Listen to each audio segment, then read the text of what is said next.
pessoas querem de nós, médicos e enfermeiros? O que queremos dos nossos colegas quando somos nós os imaturos, doentes ou velhos? Essas condições, a imaturidade, a doença, a velhice, trazem consigo o fato da dependência. Como médicos, assistentes sociais e enfermeiros, precisamos ser humanamente confiáveis, não mecanicamente. Precisamos ter a confiabilidade como algo intrínseco à nossa atitude geral, presumindo que somos capazes de reconhecer a dependência e de nos adaptarmos ao que encontramos. Não estamos discutindo o valor de um remédio eficaz. Devo o fato de não ser aleijado à penicilina. Minha esposa deve a vida à penicilina. A ciência aplicada à medicina e à prática cirúrgica deve ser considerada como algo dado, e é pouco provável que subestimemos o tratamento específico.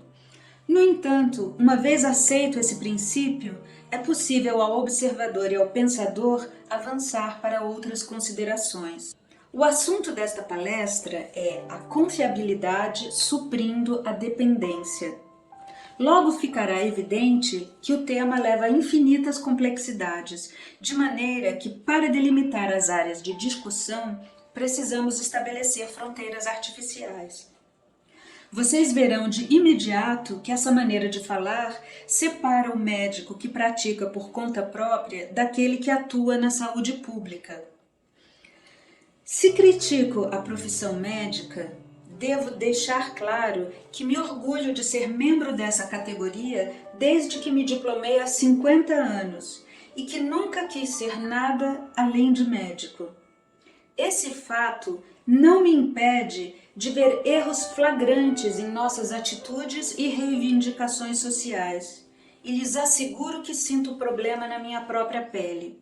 Talvez seja mais fácil ver as falhas dos nossos colegas quando somos nós o paciente, incluindo-se o fato de entendermos melhor o que devemos à medicina e à enfermagem quando adoecemos e nos recuperamos.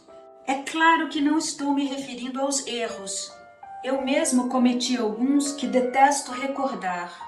Certa vez, antes do advento da insulina, afoguei um paciente diabético em uma tentativa estúpida e ignorante de obedecer a ordens superiores. O fato de que o homem iria morrer, independentemente de qualquer coisa que se fizesse, não me serve de alívio. E tenho feito coisas piores. Feliz é o médico jovem cuja ignorância não é exposta antes de ter construído alguma reputação entre os colegas que irão ajudá-lo a superar os desastres. Mas tudo isso é trilhar caminhos há muito conhecidos. Aceitamos a falibilidade como um fato do empreendimento humano. Gostaria de olhar a maneira como vocês e eu praticamos a medicina, a cirurgia e a enfermagem quando as estamos praticando bem, e não quando construímos material para remorso. Como escolher? Sinto necessidade de recorrer às experiências especializadas que tive, minha prática da psicanálise e da psiquiatria infantil. Minha sugestão é que a psiquiatria tem um grande potencial de feedback para oferecer à prática médica. A psicanálise não se resume a interpretar o inconsciente reprimido.